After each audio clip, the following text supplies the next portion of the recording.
بسم اللہ الرحمن الرحیم۔ السلام علیکم ورحمۃ اللہ وبرکاتہ۔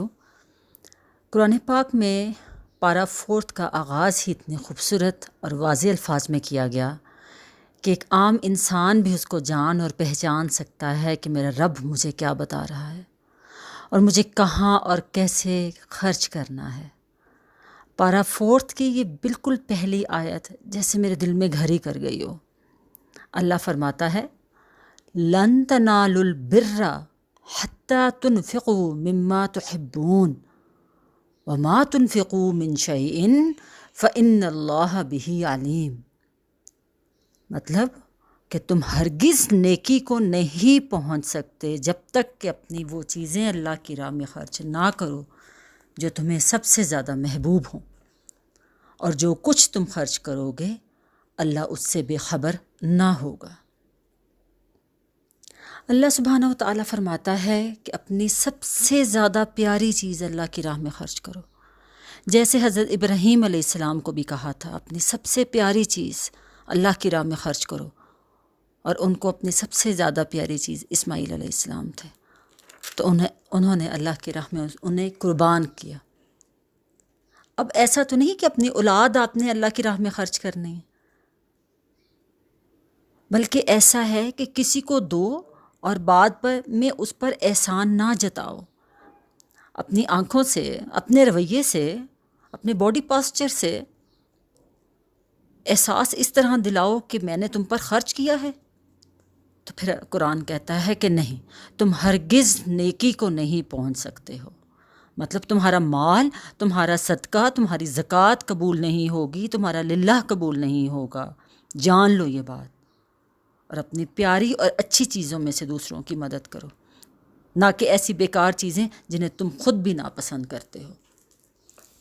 نبی محمد صلی اللہ علیہ وآلہ وسلم کا فرمان ہے کہ تم اپنے بھائی کے لیے بھی وہی چیز پسند کرو جو تم اپنے لیے کرتے ہو۔ بالکل یہی بات تو قرآن بھی یہی کہتا ہے، جو چیز تم پسند کرتے ہو وہی اللہ کی راہ میں دو۔ جب یہ آیت لن تنالوا البر حتی تنفقوا مما تحبون نازل ہوئی تو انصار مدینہ میں حضرت ابو طلحہ رضی اللہ تعالیٰ عنہ سب سے زیادہ مالدار آدمی تھے۔ ان کا ایک باغ تھا جس میں ایک کنواں بیرہا کے نام سے تھا۔ حضرت ابو طلحہ رضی اللہ تعالیٰ عنہ کو یہ باغ بہت زیادہ محبوب تھا، اور یہ تھا بھی بہت قیمتی اور زرخیز، اور اس کے کنویں کا پانی مور اوور کہ اس کے کنویں کا پانی نبی محمد صلی اللہ علیہ وآلہ وسلم کو بہت پسند تھا۔ حضرت ابو طلحہ رضی اللہ تعالیٰ عنہ نبی صلی اللہ علیہ وآلہ وسلم کے پاس آئے اور گزارش کی کہ مجھے یہ باغ اپنی ساری جائیداد میں سب سے زیادہ پیارا ہے، میں اس کو اللہ کی راہ میں خرچ کرنا چاہتا ہوں۔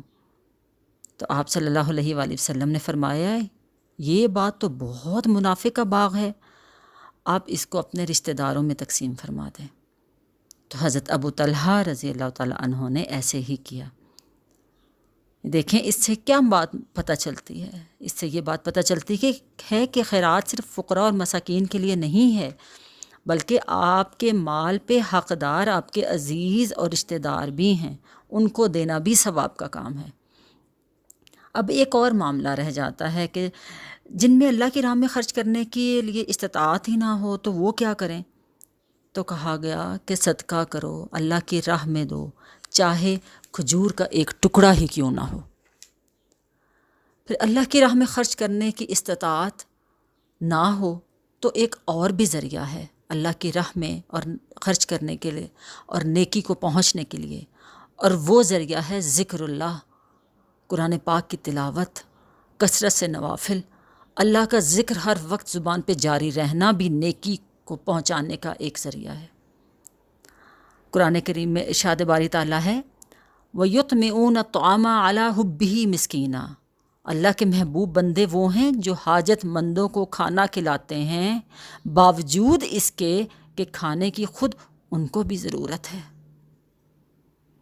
ایک اور آیت اللہ کھول کھول کے قرآن میں بیان کرتا ہے، ایک اور آیت ہے وَيُؤْثِرُونَ عَلَىٰ أَنفُسِهِمْ وَلَوْ كَانَ بِهِمْ خَصَاصَةٌ، اللہ کے مقبول بندے اپنے اوپر دوسروں کو مقدم رکھتے ہیں اگرچہ وہ خود بھی حاجت مند ہوں۔ تو اللہ کی راہ میں خرچ کرنا کم یا زیادہ، دل سے یا دکھاوے سے، اللہ سب جانتا ہے، وہ علیم و خبیر ہے، جو چیز بھی خرچ کرو گے وہ اس کے علم میں ہے۔ تو کوشش کریں کہ نیکی کریں اور نیکی کر کے اس پہ پانی نہ پھیریں۔ تو اللہ تعالیٰ آپ کو اور مجھے اس پاک کلام کو سمجھنے کی توفیق عطا فرمائے اور عمل کرنے کی بھی، آمین یا رب العالمین۔ جزاکم اللہ خیر۔